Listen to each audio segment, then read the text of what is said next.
Ever had a thought that just wouldn't leave you alone? That started out innocent, but then twisted into something dark? That's concept pollution in action. It's when the ordinary, the things we see, hear, and think every day, get contaminated by fear, turning into something unrecognizable. And the scariest part? It's happening all around us, all the time.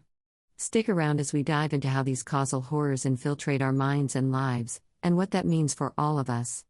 You start seeing words you've recently read floating in the air, even when you close your eyes. It begins subtly, like a typo you can't unsee, but soon, the words multiply, crowding your vision. You're in your dimly lit apartment, the hum of the fridge the only sound. At first, you think it's fatigue, rubbing your eyes, blinking hard.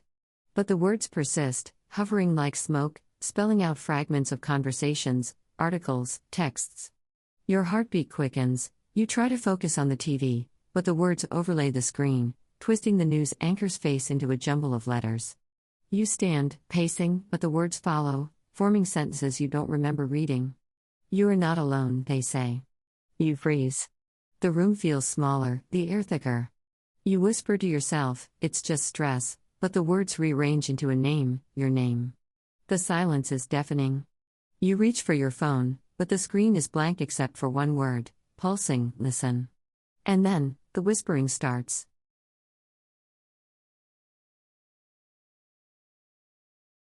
You're sitting in your dimly lit apartment, the only light coming from your laptop screen as you try to focus on work. The hum of the refrigerator, the ticking of the clock, even the distant sound of traffic outside, they all start to blend into a faint whisper. At first, you think it's just your imagination, but then it gets clearer. Look behind you, the whispers say, over and over. Your heart races as you spin around, but there's nothing there. You try to shake it off, blaming stress, but the whispers don't stop. They grow louder, more insistent, until they're all you can hear. You cover your ears, but it's no use. The words are inside your head now. Look behind you. You can't take it anymore. You run to the bathroom, splashing water on your face, hoping to drown out the voices. When you look up into the mirror, for a split second, you see something moving behind you. But when you turn around, there's nothing. The whispers stop. Silence. You're left standing there, heart pounding, wondering if you're losing your mind or if something far more sinister is playing with you.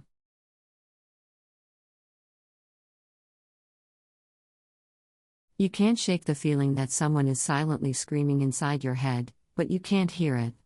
Imagine sitting in your dimly lit apartment, the hum of the fridge the only sound. You're trying to focus on your book, but there's this pressure building behind your eyes. At first, you think it's just a headache, but then you notice it, subtle, like a whisper you can't quite catch.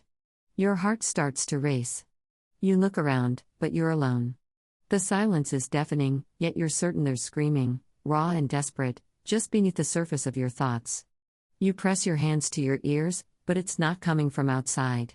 It's inside, a silent horror that's somehow yours but not yours. Your breath comes in short gasps as the feeling intensifies, a primal terror taking root.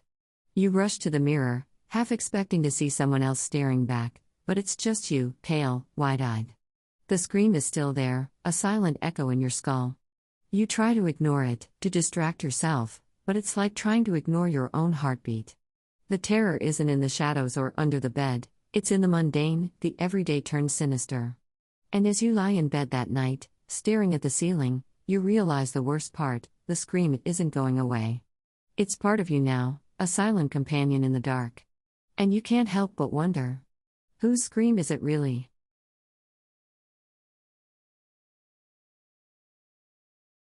Objects around you begin to lose their meaning, and you can't remember what they're called or what they're for. It starts in your kitchen, a place you've known all your life. The toaster, why is it here? What does it do? The words slip away like sand through your fingers. You pick up a spoon, turning it over in your hands. It feels foreign, the weight all wrong. The names of things dissolve before you can grasp them, leaving a void where understanding used to be. Your heartbeat picks up, a drum in your chest. The fridge hums, a sound that's always been comforting, now feels like a threat. You open it, and the contents are a blur of colors and shapes, nothing makes sense. Panic claws at your throat. You try to call out, but the words won't come. The world is familiar yet horrifyingly alien. You're drowning in a sea of forgotten meanings, and the shore is nowhere in sight. The last thing you see before the screen cuts to black is your own reflection in the kitchen window, your face twisted in unrecognizable terror, and the realization that you don't remember who you are either.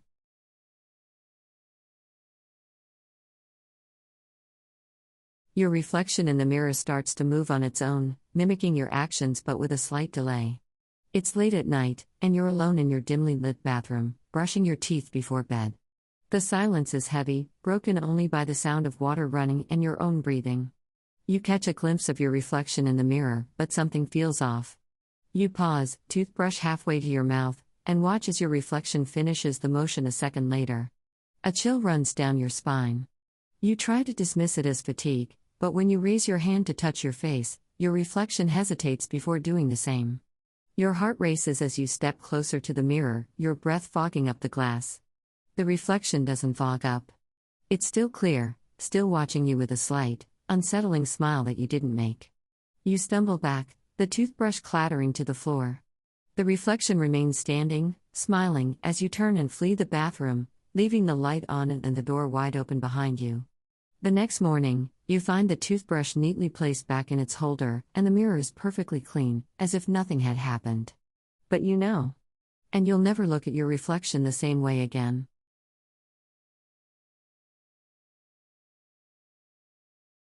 You become convinced that your thoughts are being broadcasted out loud for everyone to hear. It starts in the quiet of your own home, the hum of the refrigerator the only sound. Then, you think something, just a random thought, like I hate my job, and suddenly, the neighbor's dog barks. Coincidence? Maybe. But then it happens again. And again. You're in the grocery store, thinking about how much you despise the cashier's fake smile, and she flinches. Did she hear you? Your heart races. You try to think of nothing, but the thoughts come unbidden, and with each one, someone around you reacts. A cough, a glance, a step back. You're sweating now, your breath short. You run to your car, but even there, the radio static seems to whisper your thoughts back at you. You can't escape. Or can you? The last thing you think before you black out is, I hope no one can hear this. And then, silence.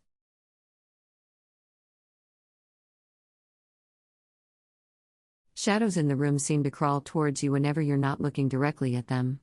It starts in your bedroom, late at night, when you're alone. The light from the street lamp outside casts long, shifting shadows across the walls. At first, you think it's just your eyes playing tricks on you, a result of exhaustion. But then you notice it, the shadow by the closet isn't just still. It's moving.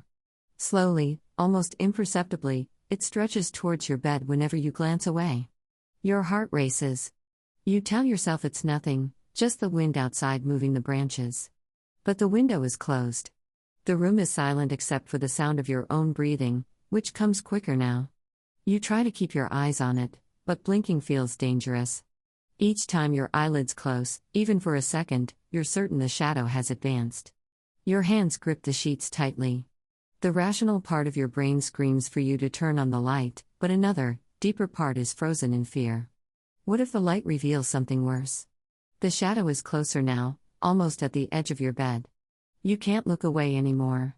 But then, your phone buzzes on the nightstand. The sudden noise makes you jump, and in that split second of distraction, you feel it, a cold whisper of air against your skin. When you look back, the shadow is gone. But the room feels smaller, darker. And you can't shake the feeling that something is standing just behind you, waiting for you to look away again.